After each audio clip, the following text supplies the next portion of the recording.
ma'am. Yes, sir. Good morning, Dr. Dadikar. It's a pleasure to have this session, and let's hope it goes well for everybody. Good morning, ma'am. Good morning. It is pleasure to have you, and we are extremely grateful to you for sharing your valuable time with us, ma'am. No, not my pleasure. Any opportunity from Belgaum, I never say no. I am a Belgaumite of heart. Thank you so much. We hope to have Because you in days to come. You also yeah, yeah, on the yeah. webinars, That's ma'am. what I was telling Swati. I said when next in Pune, India, I will certainly call you and come and visit you all there, and we can have some session or some interaction or maybe a one-day workshop also. Because Yes. my expertise is case method of teaching. I have been conducting lot of case method Sure, workshops ma'am. across Sure, the sure. country and outside also for faculty. So we Okay. can have So, something of that. with permission from Dr. Prasad, can we begin, sir? So it will be great learning experience to us, ma'am. Hope so, hope so. Sure, ma'am. We Prasad, can sir, can we begin? start. Yeah. So, a very good morning to everybody on this day 2 of the International E-conclave that has been organized by Bharatesh Education Trust Global Business School, Belgaum. And I'm so happy to welcome today's Sure, ma'am. We speaker, can start. Dr. I'm happy. Can you hear me, Prasad, sir?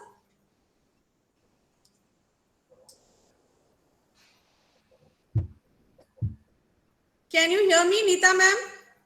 Yeah, I can hear you very clear, crystal clear. Okay. So I welcome you, Dr. Neeta Baporikar, so much a part of Belgaum's heritage and legacy, I would say.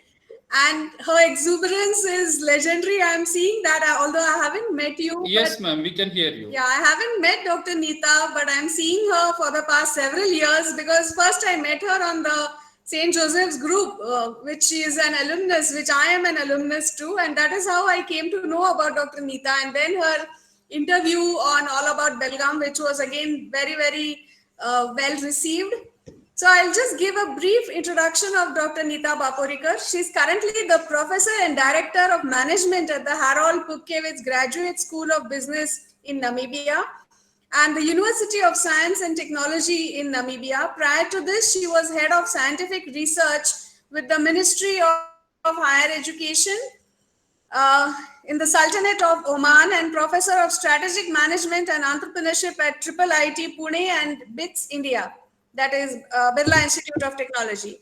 With more than a decade of experience in the industry, consultancy and training, she made a lateral switch to research and academics in 2000. That's something which I think we are very much interested in. Professor Baporikar holds a doctorate in management science from the USA and a PhD in management from the University of Pune with MBA distinction. She's also done an honors degree in law. Apart from this, she's also an external reviewer for the Oman Academic Accreditation Authority. She's an accredited management teacher, a qualified trainer, FDP from EDII she has done. She's a doctoral guide herself and a board member of Academics Advisory Committee in accredited B schools. She has to her credit many conferred doctorates. She is a member of international and editorial advisory boards. She's a reviewer for Emerald, IGI Global, InterScience, etc. She has also published 250 plus refereed papers and authored 25 titles in the area of entrepreneurship, strategy, management, and higher education. Now, this is something, this is just exemplary CV that I'm seeing here of Dr. Neeta. We are so proud to have you amongst us. I request Dr. Prasad to please speak a few words to welcome Dr. Neeta Baporikar. Director, Harold Pupkewitz. It's okay. Pupkewitz Graduate School of Business, Namibia University of Science and Technology. Respected participants and dear students, good morning. I express my gratitude to welcome all of you on behalf of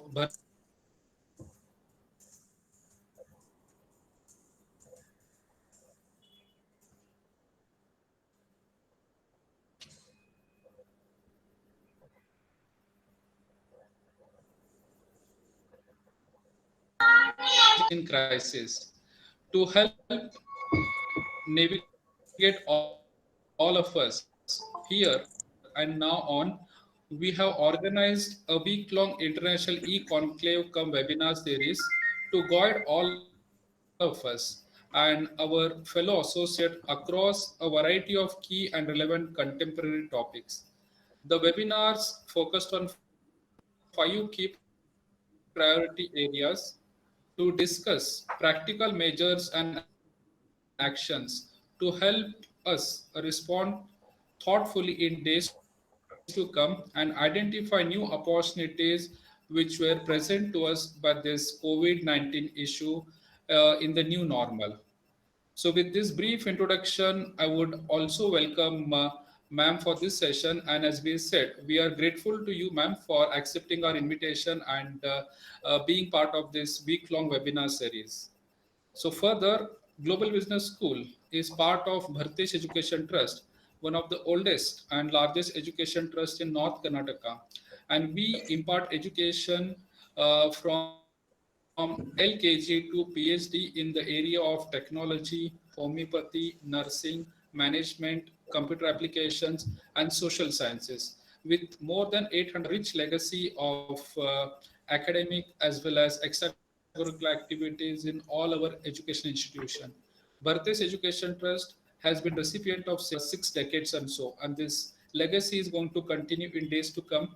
And further, we have endowed much more meritorious scholarships and help to the students to pursue their education to the next level for betterment of their family as well as their society at large. Take this opportunity to welcome again and express our sincere gratitude to our esteemed guest, Dr. Neeta Baporikar, for having spare her valuable time. And even Madam did mention the climatical conditions in Namibia is extreme today, but despite of all these difficulties, Madam has made it to the context. So, on behalf of all of us, we welcome you, ma'am, and we'll be grateful to you for guiding us on the entrepreneurial aspect activities in the new normal. Further, I cordially welcome and wish all the participants for taking their time to attend this session and get the best inputs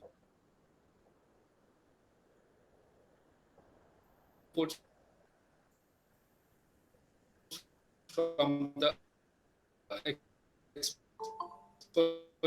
in this regard. So, without much ado, in the upcoming session, come out with new opportunities for yourself and all. So thank you all, and thank you, ma'am, for guiding us on this relevant area for the webinar series. Thank you, everybody. Thank you so Thank much. you. Thank you, Prasad sir, for this welcome. And Dr. Neeta, we are so proud Yes. that being a Belgamite, Pleasure, ma'am. and you are a gem from Belgaum, I should say. So it's a pleasure. Please take on and please start your presentation on the youth entrepreneurship in the new normal. Uh, a very warm welcome to the team of Global Business School, and a special word of thanks to a word of appreciation to Swati, Dean and Director, for the warm welcome. And welcome, my dear students, a warm welcome to you all from the cold part of Namibia.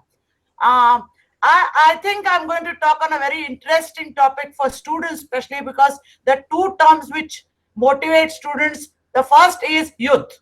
Whenever you say youth, I think you all associate with the word much better than the faculty or us, because the moment you pick up a job or start something, you are no more considered a youth. Youth is a part of being an institution. Youth is a part of being on the learning side of an institution. Now, having said that, the word entrepreneurship also sort of kindles interest in many, and especially at a younger age, because it's at the younger age that all of us, most of us at least, want to try out things, experiments, because we always want to take the world on, as we say. I think the great philosopher rightly said, if you're not radical when you're less than 30, something is wrong. But if you are radical after 30, then something seriously is wrong. So I think we all want to be more radical when we are less than 30. So that is also the phase where we consider as entrepreneurial by nature, and also the youth characteristics are more prominent. Now, having given this general idea, what I am going to do is, my presentation is in three parts basically, and the PPT is shared. Anybody who is more interested can take it from your dean afterwards. The first part is introduction. Then I'm going to speak a little more on youth and understanding youth and why, what do you mean by youth employment and what constitutes youth entrepreneurship, etc. Then I'm going to talk about the most crucial thing which is affecting all of us, like what is the value of a responsible entrepreneurship, and in that, why do we need youth entrepreneurship? What are the challenges of youth entrepreneurship and opportunities? Now, the challenges of youth entrepreneurship and opportunities for youth entrepreneurship, I am going to talk into two parts, in general and more on the focus of post-COVID. Because I think today we are in a very dynamic situation. Of course, changes are always there. Like what?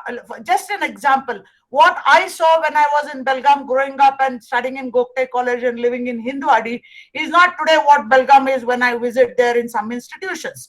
So cities change, people change, places change, nations change, geopolitics changes. So changes are at different levels. So this is a broad structure of my talk going to be. So the first thing is about introduction. Now, entrepreneurship as a discipline, as an area of study, has always been battered by different disciplines. Nobody can claim that entrepreneurship is my area, though broadly it originated from economics. In fact, we trace the origin of entrepreneurship to right from Keynes and Adam Smith and his computer, the main pioneers of all economic theories, macroeconomic, wealth of nations, etc., etc. But having said that, they only ascribed a very small dimension to entrepreneurship. That is, when they spoke about 4 factors of production, one of the factors they said is the one who organizes the other 3 factors, that is land, labor, capital, is nothing but an entrepreneur, and he organizes all these 3 so that he can make profits.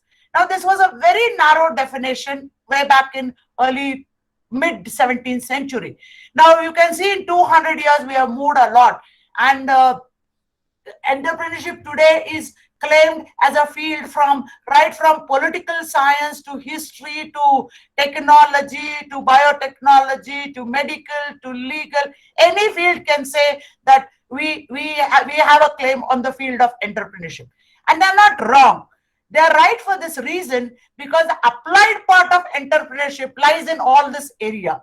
An entrepreneur can be in any field, in any area, right from artist, right from painter, right from singer, right from musician, etc., etc.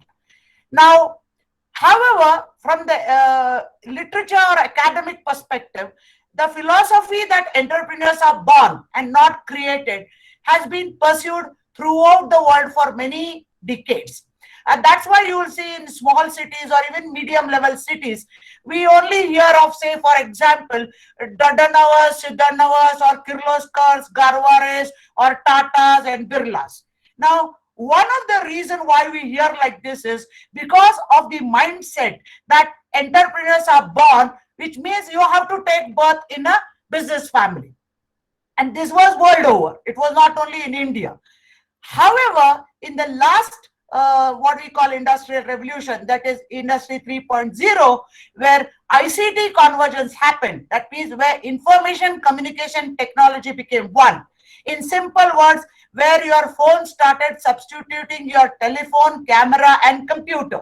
And that is what is ICT conversation.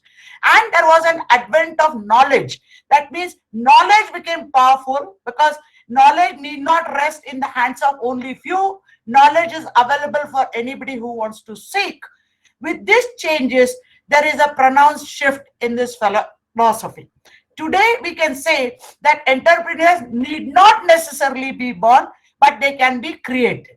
Now, this paradigm shift in the philosophy has brought entrepreneurship now again into spotlight, and it has raised the nation's interest of many nations, because one of the other dimensions of entrepreneurship is wherever there is higher entrepreneurial activity, you can see that there is not only an economic development but social development, and that brings equity. It helps to reduce poverty. It helps to stabilize economies in a better way. I mean, you can take even a small example of a family.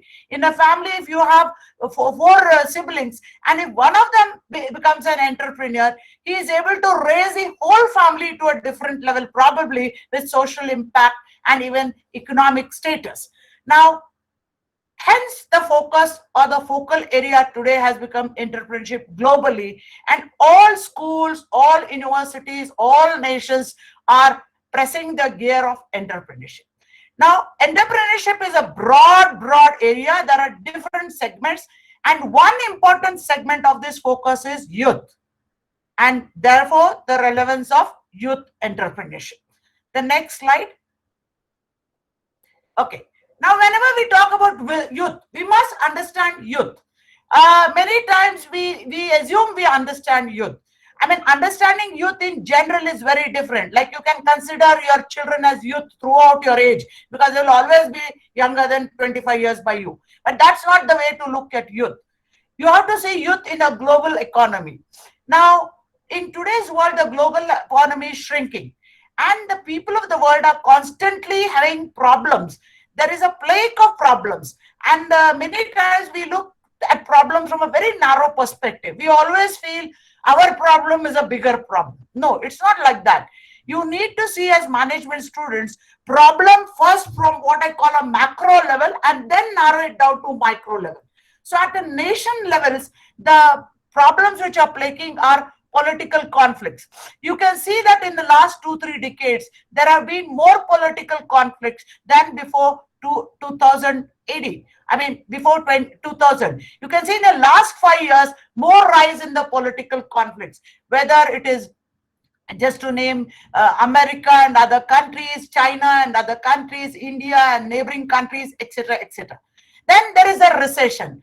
Recession refers to an economic term where the growth of economy has slowed down, which means there are resources which are not being exploited or explored to create employment and give suitable rate of return for all the resources which are need to be used.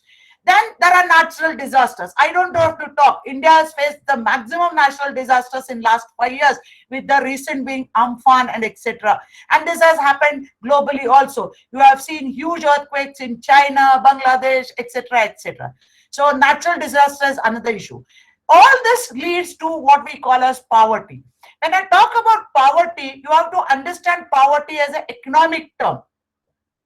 We have what we call as poverty below baseline, we have poverty below income line, then we have lower middle class, upper middle class. These are classifications for standard of living. I'm not talking only about that poverty. I'm talking about poverty at a national global. For example, number of children who don't get to go to school. For example, number of migrants you saw on the road now due to COVID. For example, number of people who are not even able to get one aspirin or one, you can say, a simple tablet when they have high fever and may have death. Now, that is the level of poverty you have to understand. Or in African countries, you have to understand poverty in terms of high, you can say, often children, people without food, clothes, etc. That base level poverty. Now that has increased because of all these factors. And then in this situation, now the young are growing.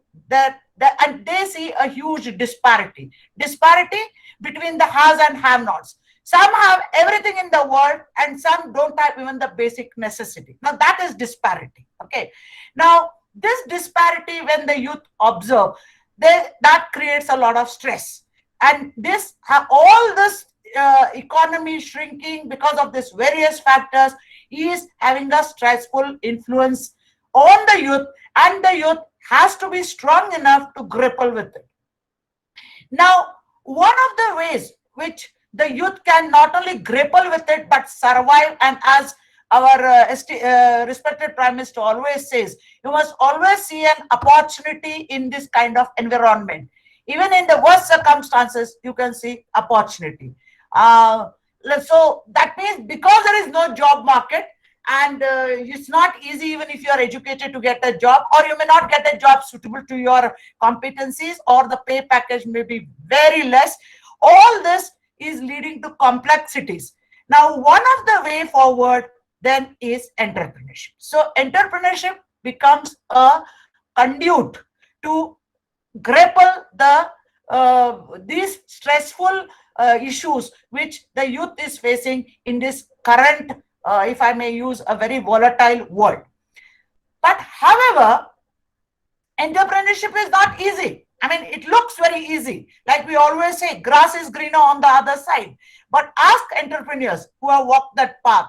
It's never easy. They have sleepless nights, and you cannot be faint-hearted. You can't be weak at heart, because you may fall 10 times before you can really rise and make that name. And it involves drive. I mean, an inner drive where you have to push yourself. Nobody is going to tell you work and come to office. If you don't come to office, we'll deduct your salary. That doesn't happen. You have to go on your own. Then there is a perseverance. In fact, Louis Pasteur rightly said that any success is 90% perseverance and 10% inspiration. So perseverance, which means persisting the same thing again continuously, is very important. And above all, emotional intelligence. Now, many of us focus on intelligence, especially what happens, and I'm saying this with certain authority because I was born in place Belgaum, a smaller city, which has all the good qualities. But when it comes to intelligence, we always measure intelligence as IQ. We don't really give so much of weightage to emotional intelligence. And emotional intelligence is what makes you successful in life. Can you take a hard hit? Can you take a no? Can you take negativity? Now, these are all very important aspects if you want to pursue entrepreneurship. And now in all this, obviously, there is risk. I mean, I don't have to say that, because without risk, as we say, no pain, no gain. That's the term in finance. So this is what all we have to understand. I spoke of a lot of things, so you'll need to assimilate this when we say understanding youth. Next slide, please. Now, there are various definitions of youth. I'll go quickly over this slide, but United Nations definition is a wide choice, and it is embraces, and it has been given in consultation with all the member states. So for statistical purpose, we can accept that definition. They have defined youth as between 15 to 24 years old. That means the moment you finish your schooling and you are in your, say, undergraduate or postgraduate, because I think most of us complete masters by 24, most of us. Of course, these can vary from country to country, and the range could be 15 to 24, 16 to 26, or even 18 to 30 in those countries where education starts late. Now, these are the broad definitions of youth. Now, some theorists like Zimmer and others, they viewed youth or young entrepreneurs as those who want to set the pace by starting business. And this may be because they have seen disillusionment among their seniors or colleagues with the corporate jobs. They feel that, okay, fine, initially there is a lot of euphoria about being in corporate sector, earning big salaries, big tax, but then you can't choose, you can't control your destiny, because decision making in corporates is what we call as group decision making or team decision making, or there's a hierarchical aspect to decision making. And young people, I think, above all, value independence. I think if Swati would do a quick survey and ask all your participants how many value independence and how many value obedience, I think all hands will go for independence, because nobody likes to obey others in general, and they would like to control their own destinies. Now, in this view, entrepreneurship acts as a catalyst, because when you become an entrepreneur, you have independence, you have ownership, and you have the right of decision making. It's like parenting a baby. It's your baby. You can give a direction. It's not somebody else's baby. Next slide, please.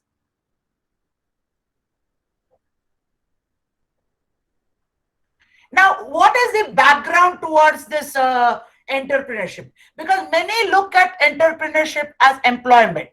There's a slight difference you have to understand.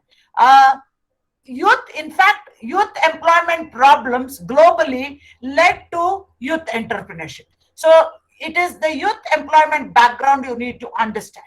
Now, youth employment, as I have discussed earlier, has been a challenge, and it is gradually accelerating from early 1990s, because world over before 1990s, majority of the population was involved in agriculture or agrarian based employment. But as industry developed, now this is related to the industrial revolutions also. You must understand. Today we are industry 4.0, we say. What do we mean by that? The first industrial revolution was generation of electricity, steam engine, etc. Second was mechanics, when Frederick Taylor, scientific father of management, gave concept of factories. Then the third was computers and information technology. Now, before 1990s, before the exploration of information technology, and a little later part of scientific technology, factory systems, more than 40 to 50% of the people were employed in other sectors other than what we call as business or industry or etc. etc. But as more and more people started migrating towards better opportunities, then there was a gradual acceleration in youth employment. And the increasing rate of inactive population among youth is also a cause of greater worry. What is happening is many youth, they are unemployed and they are not taking up any activities. So this inactive youth is always like a time bomb for a nation. I mean, you can see even in your close society, if there is young girl or boy between the age of 18 to 25 and not doing anything, neither higher education nor activities or anything, parents get worried, because that mind is like a devil's mind. And then country-wise, in terms of formation, intensity and population, these solutions are different, because every country has got its own, if I may say, apart from geographical structures, they have got their internal structures, like the way they are governed. I mean, when I say governed, I mean government, political aspects, then the way the social structures are, then the way institutional frameworks are. So in spite of all that, international organizations like International Labour Organization, OECD, then EU, they did a lot of studies, and they came up with some broad strategy plans for how to reduce this anxiety. And they said that every country must monitor and analyze their conditions so that they can create integrated policies to reduce this youth employment. So over the recent period, still today as it is, or it has, the youth employment stands something like about 15%, and you can understand 15% is a huge percentage. Now, between the last 5 years, it has stabilized, but you can expect again now a shoot in it because of COVID-19. Because the next slide, please. Now we move to the second part of I just covered on introduction and understanding youth employment and its relation with youth entrepreneurship. Now let's understand a small bit of what is entrepreneurship. Now this entrepreneurship is also, again, as I said, a discipline claimed in many other areas, but broadly we can say it's a social discipline. And any social discipline is always evolving. And while some view entrepreneurship as something one is born to do, entrepreneurship must continue the education and improve professionally. So even if you are born in an enterprising family and you have set up a business, still you cannot lay back and rest and say, oh, I know things. It doesn't happen like that in today's world. So even the people who have got an entrepreneurial legacy must do continuous education and improve professionally, because the employment they will provide is to professionals, so they should be able to deal with that. Secondly, entrepreneurship doesn't end with the creation of a startup or in pursuing an already consolidated activity. That means either you don't just do a startup or you just consolidate what is existing. It manifests in everyday life. So if you are an entrepreneur, it must manifest, it must be exhibited in your day-to-day life, in your decisions, in your actions, in the way you deal with people. So these are, so in simple words, entrepreneurship refers to taking risks and creating enterprises. But for what? Not only to make profit, but to serve the society with goods and services. So if anybody thinks that entrepreneurship is all about making profit, then it is not entrepreneurship, then it is a very narrow concept, what we call as business. Entrepreneurship is all about much more things. Now we go to the meaning of youth entrepreneurship. Now, by now you all have got an idea that entrepreneurial activity is an important source of income and employment for individual as well as for nations. It provides alternate employment opportunity and remedies the lack of sufficient jobs to absorb young people into labor market. Now, this is from the perspective of nations. And from an individual perspective, it gives you an opportunity to be a master of your own destiny. You are your own boss, and you can have a life of whatever level of work you can do. However, the research has divided entrepreneurial and young entrepreneurs into two categories. The first one is by necessity. Now, this is a major percentage, that is about 13 to 30% of the young entrepreneurs are by necessity. What we mean is they lack income, they don't find other forms of employment, or they don't have resources or facilities to continue education.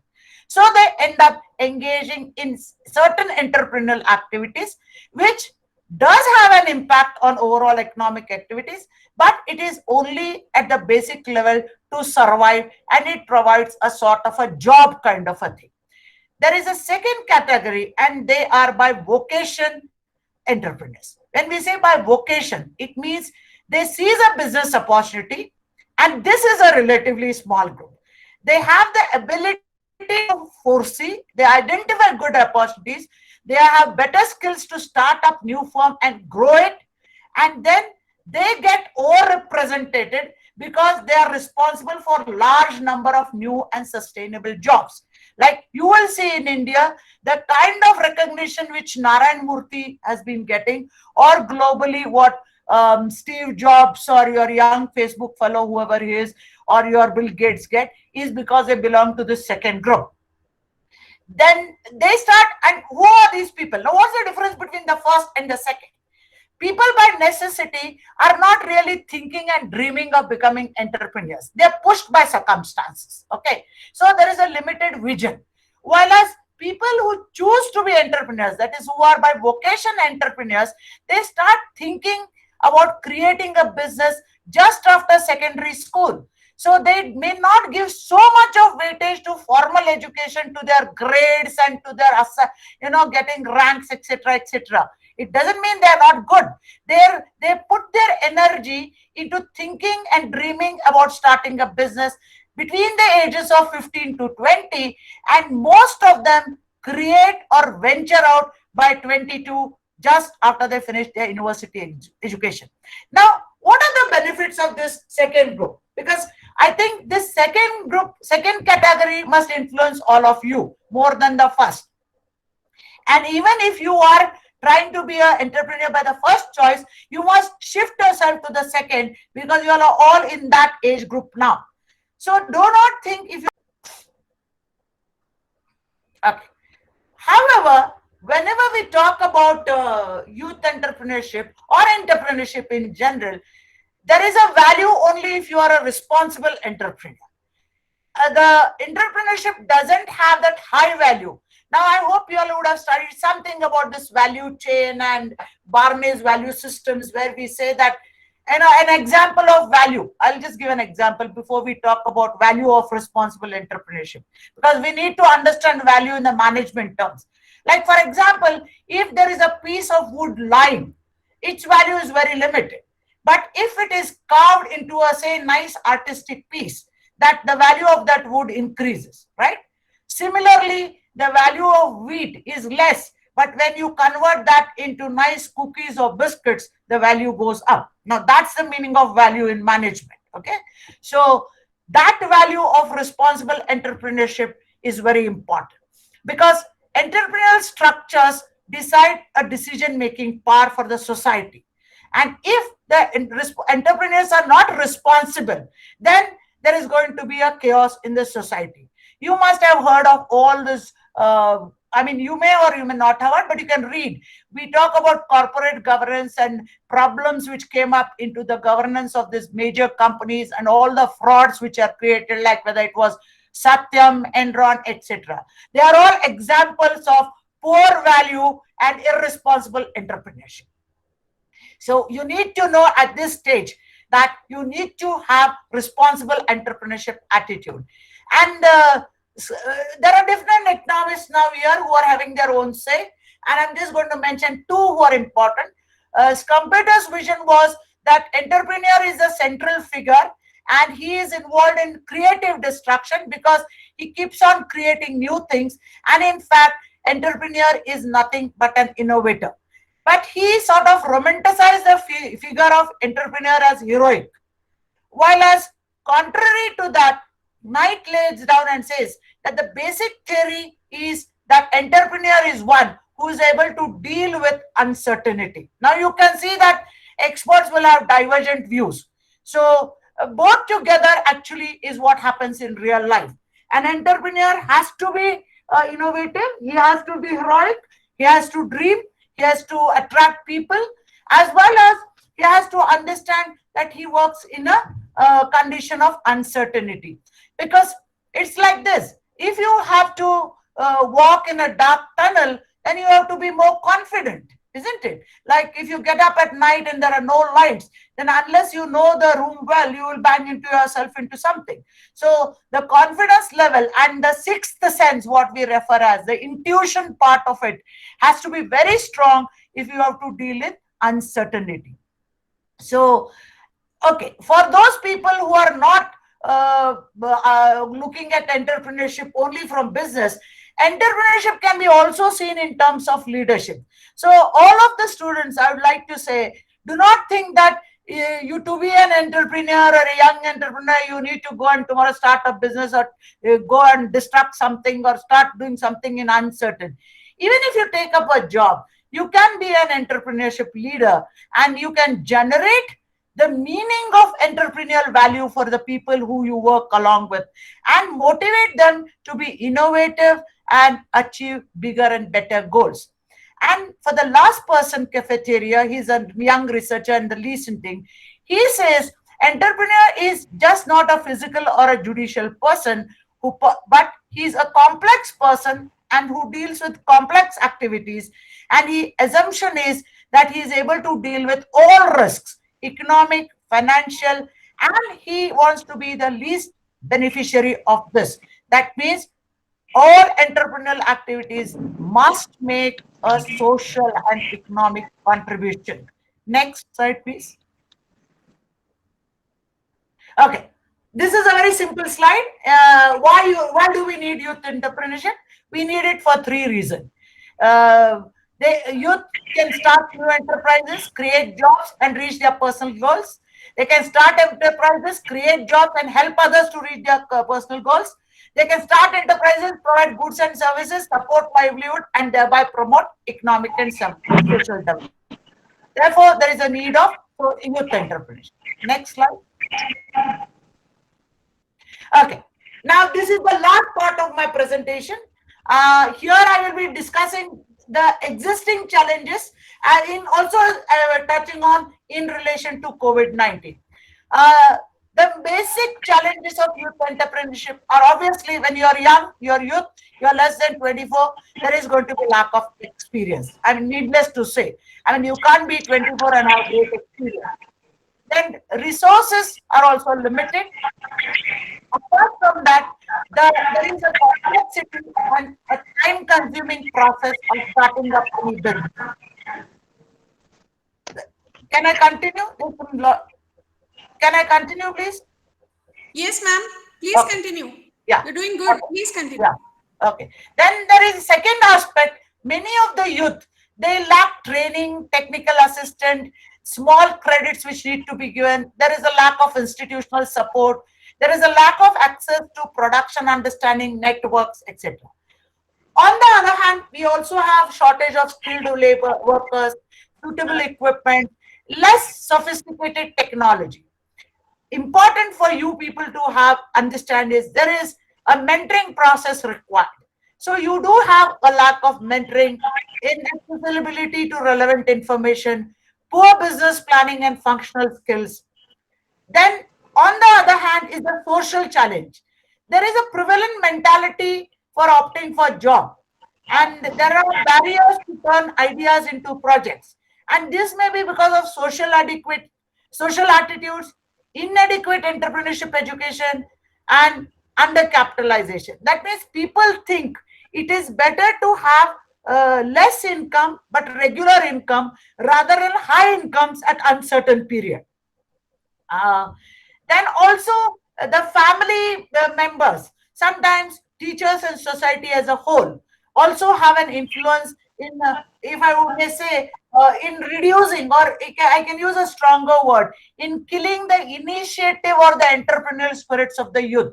They don't do it intentionally. Let me say that here, and on behalf of the teaching fraternity, it is their understanding of entrepreneurship is very different than when it comes to the business world.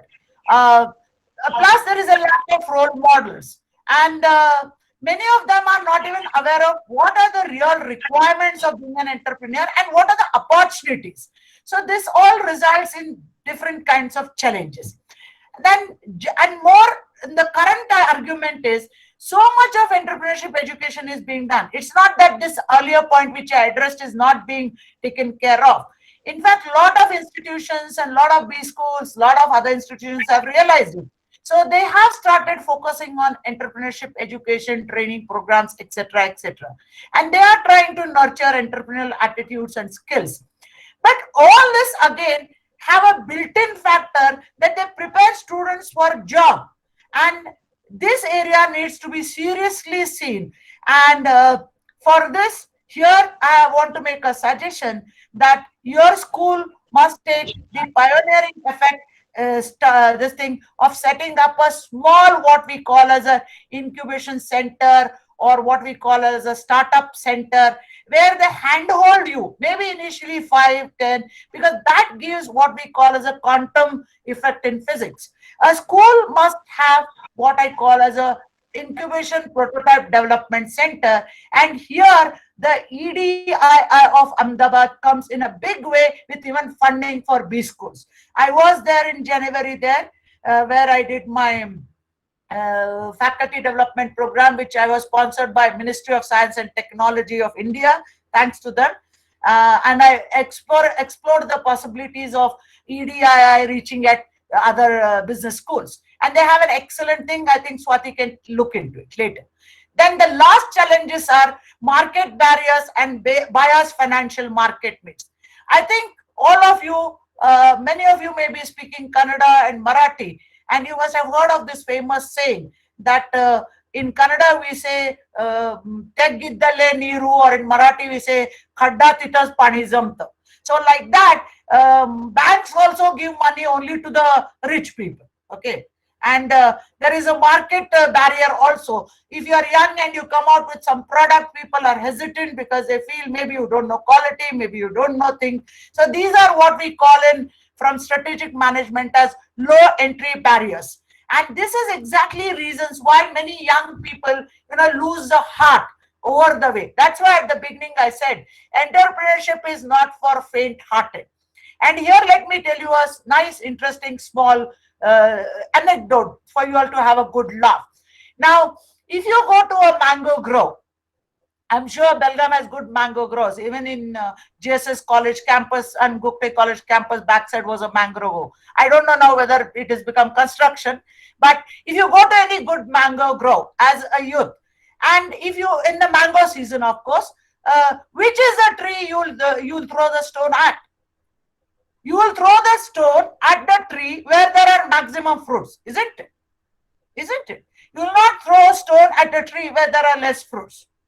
So similarly, when you are young, if your idea is robust, a lot of people will pull you down. You must remember this in life, that when you are young, if your idea is strong, lot of people will hit you hard. They'll say, hey, you don't know, you're inexperienced, you don't know, life is not so easy. But life is never easy. So you need to be really, really not strong both mentally and physically. Next slide, please. Okay. Now, what are the youth entrepreneurship opportunities? Now, at the policy levels, especially in the last 6 or 7 years, now I'm going to talk from India only because you are all in India. There are a lot of policies and programs to support young entrepreneurs. Like we have skill development, MSME, TIE, Awake. These are all short forms. You can just Google and find out. And there are specific programs for rural, for women, for lesser privileged, etc., etc. Then we have programs to support and assist young entrepreneurs in different features with, say, operational instruments. Then we have what we call targeted population, like, reservation category, etc., etc. And these are at the policy level. Then at the institutional level, there is a stress on motivational activities and short training courses where initiatives are geared towards young entrepreneurs, and more emphasis is put on mentoring, tutoring, networking. Karnataka government is doing very good in this. KSSIDC, where they are doing very good on promoting entrepreneurship, and they have got very good hand-holding programs, prototype development programs, etc. Maharashtra is doing well, then Chandigarh is doing well.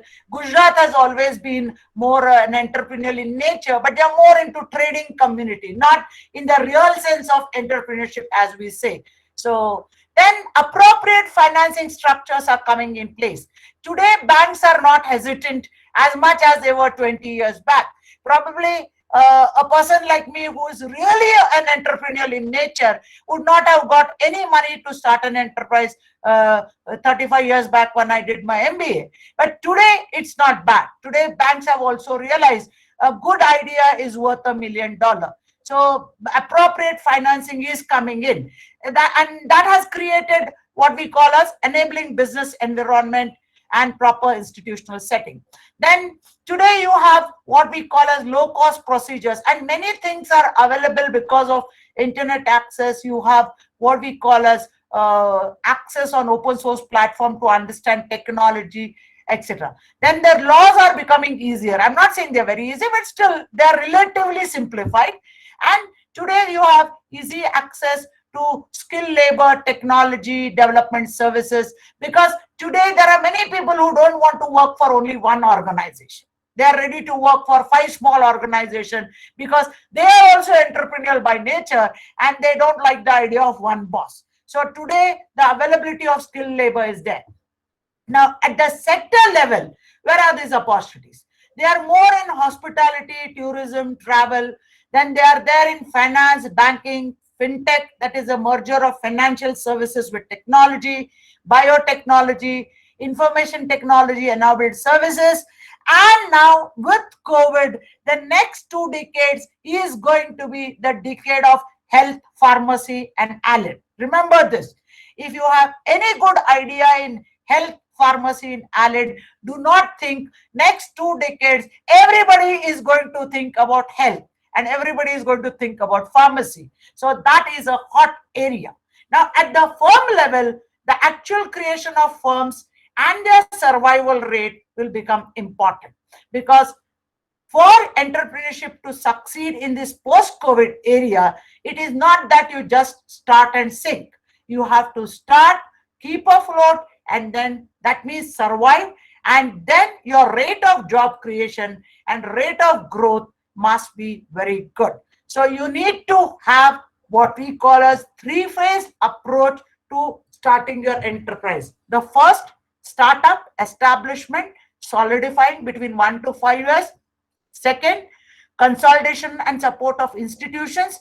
That could be useful indicators to make your enterprise move to the next level, that is a large and a big enterprise. Next slide, please. Okay. Now, post-COVID, I think you all will be better in a position to talk about what is the change scenario. Superficially, the change scenario is all of us are at home, all of us are trying to talk through technology, all of us will be with masks, all of us will be obsessed with washing hands and probably not even greeting people, avoiding people. Now, this is at the social level. But there is a change scenario at the economic and the business level. And can you believe it? Keynes in 1936 had said that the ideas of economists and political philosophers, both when they are right and when they are wrong, are more powerful than is commonly understood. So when you understand post-COVID, if you are right, good. If you are wrong, that's also good. Indeed, the world is ruled by little else. It is ideas, not vested interests, which are dangerous for good or evil. What he meant was that your ability to gaze into the future and understand what is going to be the changed scenario post-COVID for business, for employment, for starting new enterprises will decide how you will be able to deal with youth entrepreneurship in this post-COVID era. Now, few of these paragraphs here, they appear a little philosophical, but try to understand them, read them once more, you will understand. See, there are known and unknown rules operating in the world economy. Okay, some things are known, some things are not known, and many of us are not having a privy to all that important information by which world economy, forget world economy. If I ask many of you, you all won't know what is the economy of Belgium also, really speaking. So we are really not privy to certain kind of information. And this information we all interpret in multiple shades of gray, because we interpret this information based on our own understanding and based on the inputs or the data we get.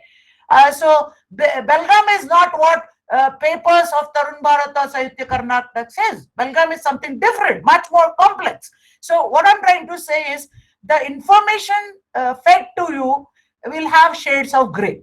Now, COVID origination and its spread and the discussions involving all senior officials, right from WHO of various WHO and various country specialists, is changing. So there is going to be an influence precedence on the reality which is going to govern the next powerful economies. So what was pre-COVID situation is not going to be the same.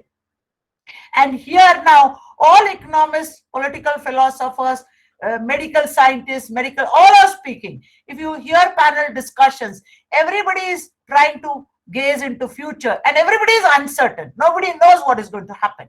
Now, one needs to hear, to understand this, you need deeper fundamentals to govern economic systems. And therefore, you need to have a deeper thinking ability. Now, I'll give you a small example. If I'm sure all of you Belgamites will visit Goa or your Mangalore beaches, sea beaches. Now, when you go to a beach and you stand in front of a sea, if you, the first 5 minutes what you see the sea is very different from what you see after you stand there alone, peacefully, with a deep thinking and a deep look. You will understand sea better only when you give a deep look and deep thinking, isn't it? So deeper thinking will make you understand what is going to be the changed scenario. And then there are multitude extremes which are happening, because there is surplus in some resources, there is scarcity in other resources. Especially we are in interdependent global economy. Now you saw during this COVID, we have scarcity of skilled labor in some states and we have surplus of skilled labor in some states. So this has created a problem, isn't it? All the skilled people of North India moved out of Maharashtra and now they have to be brought back. So these are kind of things which we will see more in post-COVID, which means it's going to affect the dynamics of running an enterprise. That's the point I'm trying to bring out. So these dynamics are going to change and you need to have a deeper, better understanding of this fundamental. So, and now above all this is the complexity. We are in a knowledge-based economy. But though we say we are knowledge-based economy, how many people really have learned to gear themselves up to knowledge-based economy? because knowledge-based economy calls for different kinds of skills. And in post-COVID scenario, it is going to be very important because only with better knowledge, deeper understanding, as we say, knowledge is power, but better understanding, your power will be more focused. So these are all the multiple shades of gray, and this you will have limitation in interpreting, and these are going to have impact on your underlying ideas of whatever entrepreneurship you would like to take. Next slide, please. Okay.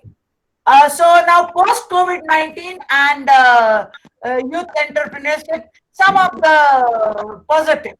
At the micro level, I am sure you have studied economics, so you know what is macro, what is micro. At the macro level, you have government initiatives, stimulus packages, then reduced durable fiscal consolidation. There is going to be a prolonged stress, weak job markets, credit weakening, supply chain disruptions, global markets weakening, migrant labor crisis. These are all challenges at macro level. Now, what are the micro level challenges? Networking and IT skills. Many of us are not able to still adapt to this networking and IT skills. We're all learning, but learning has got its own curve. The faster you learn, the better. Technology. Technology is changing. Who would have thought? I would never have dreamt that I would be sitting in Namibia and addressing students in Belgium. So technological changes. Changing dynamics of social interactions. Social interactions are changing. Today, nobody wants to visit anybody in person. It doesn't mean people have become cold, but people are looking at different interaction platforms. Homes are becoming offices, and workplaces are becoming vacant. Homes are now, you imagine if you have to convert your home into an office, what kind of stress it can create for your family. For men, they are not used to bell ringing for milkman and vegetables and etc. And for women, they will feel, oh, this whole day this man is sitting in the home and creating problem for me and the kids. I'm losing my independence. So these are the kind of issues one will have to face. Then one has to develop self-monitoring mechanisms, because if you're working from home, then if you do not have self-monitoring mechanisms, then your productivity is going to shrink. Because when do you work, how do you work, which is your, so you can align your biological clock. Like I am a person who works better after sun rises, and I can work till midnight. Somebody may say, no, I prefer sun early morning to mid-afternoon. So these are all the self-monitoring mechanisms you'll have to get in touch. Then benchmarking productivity and output is going to be difficult, because what is happening is when you have a shop, you open it, you sit there morning 8 to night 9. The way you benchmark productivity, or if you have a factory, you go morning to evening, or a job, then the way your output is benchmarked is different. But if you have to work offline and still be productive, it's going to be difficult. Then last and most important is lifelong learning. There is no escape from it. I mean, I think one of Steve Jobs rightly said in his book, if you want to be where you are, then you have to run at twice the speed at what you are running so far. That's competition, and there's no question in knowledge economy you have to do. Above all this, you need prudence in risk management. Risk assessment is very important. You need to assess risk, and it needs to be prudent. You need to understand what risk you can take. Like in the beginning, I mentioned that entrepreneurship can be in any area. It can be right from artists, actors, film, this thing. Now look at the last 3 days back tragedy of the famous actor of Sushant Singh. I don't think, I mean, one of the reasons which would be, as an outsider, I would say, is there was lack of prudence in his risk assessment of that whole being entrepreneurial in that kind of career. So these are, I'm just giving an example. And you would have heard of many, many business people suddenly when everything is looking very, I mean, the recent was a coffee day owner, the son-in-law of ex-chief minister of Karnataka and governor of Karnataka, S.M. Krishna. Nobody knows why he jumped off the cliff. One reason could be lack of prudence in risk assessment. And this also, you can link to the previous slide what I said. We don't understand the complexity. We are not privy to all the information. So these are the issues and challenges. Last is financial literacy. Now, many people understand money in a very, very simple way. But if you want to do business, you have to understand money in a different way. Somebody rightly said, understanding ratios is more important to be a successful businessman than understanding finance in bank. What the person meant was, you must know how to manage your debt equity ratio. That means how much money you will invest and what will be the kind of leverage you will take out of that money to make money. Entrepreneurship is all about, in simple terms, making more money out of your own plus others' money. And that kind of financial literacy is very important.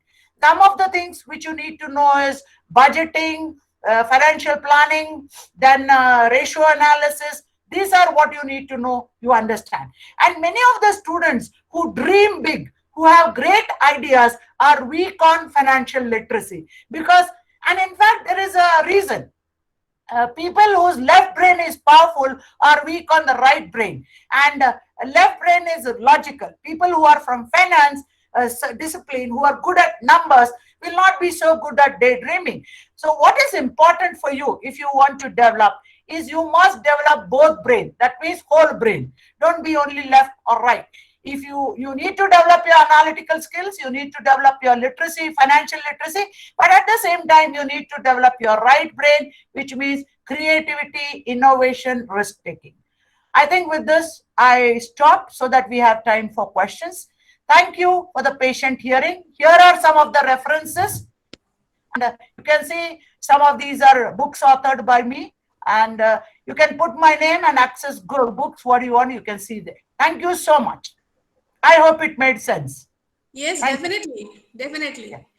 Some questions? Questions from the participants in the chat box. Please put in your questions so that Neeta ma'am can answer them.